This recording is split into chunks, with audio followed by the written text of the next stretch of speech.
my balcony with my Savannah monitors. This is my Savannah monitor setup. I have 2 ceramic lights. Each one of these are 200 watts. So then, you see I have one here and a second one over here. That's 400 watts. And then a Fluker's UV light 10.0. That means it's quite a lot of UV. And then I have a UV timer over here that shows that from 9 in the morning to 5 in the afternoon, the UV light will be off. My Savannah monitor just pooed, so then we have to clean the cage, obviously. So first of all, we're going to take them out of their natural habitat. Put him in this temporary enclosure, and also the other one.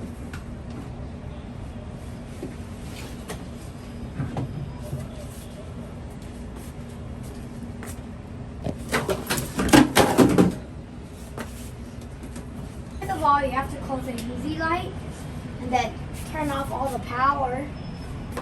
And then after you turn off all the power, take off the ceramic light, put it on top.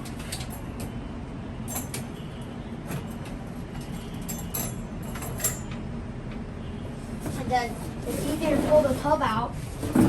So first we have to dump out all the poop. But before that, we have to do some effect to the water dish. There might be some germs on it, so I take my sponge and just kind of wipe this out a little. And then rinse it out again.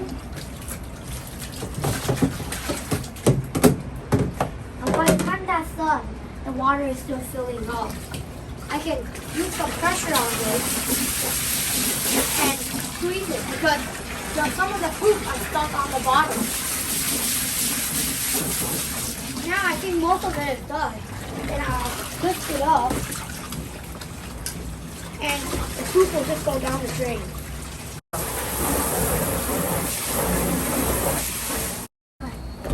So if that still doesn't work, I'll use the same sponge to scrub it off a little bit. You see? Now there's less poo on it. Rinse, and then scrub, and then keep repeating that process. Now I'm going to dump out the rest of the water. And then now we can fill in some warm water for my Savannah monitors to take a bath in. Since our Savannah monitors is on our balcony and our kitchen is far further down there, so we'll get steaming hot water from there and mix it with some cold water, then it becomes warm water. So this is a bucket of hot water. I'm going to mix it with my cold water. A few more buckets to go. So this is our last bucket of hot water. And then we can put my beautiful Savannah monitors in. Okay, so first we're going to take my big Savannah monitor, just like that, and in my smaller one. Whoa. And in. Now, I have some cleaning tools. Let's see if they wanted some cleaning. You see, like my bigger Savannah monitor here, he has some brown spots on him. You just kind of rub it, you see, it's getting dirty. And let him get into some water. Now I'll wash my toothbrush and just keep going.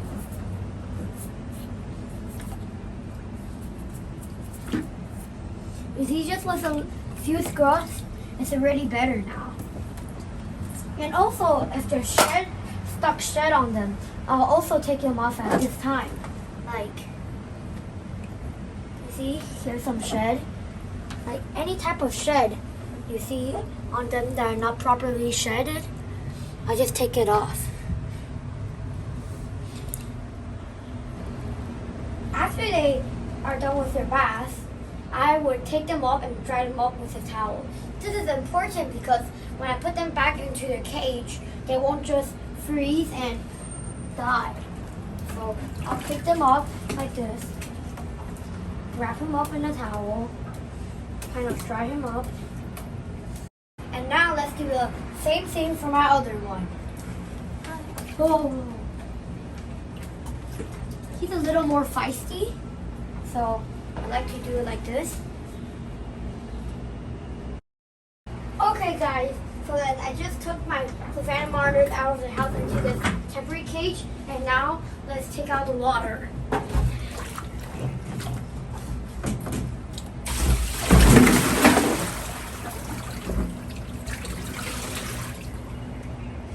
After I took out all the water, it's still a bit wet. I'll get my towels again and start drying the cage. Okay, now I'm going to put this back and take my beautiful Savannah monitors out.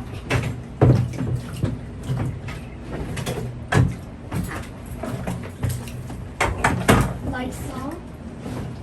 And then I'll grab the baby first. You see, they're all dried up now. Into the enclosure. Put back the heating.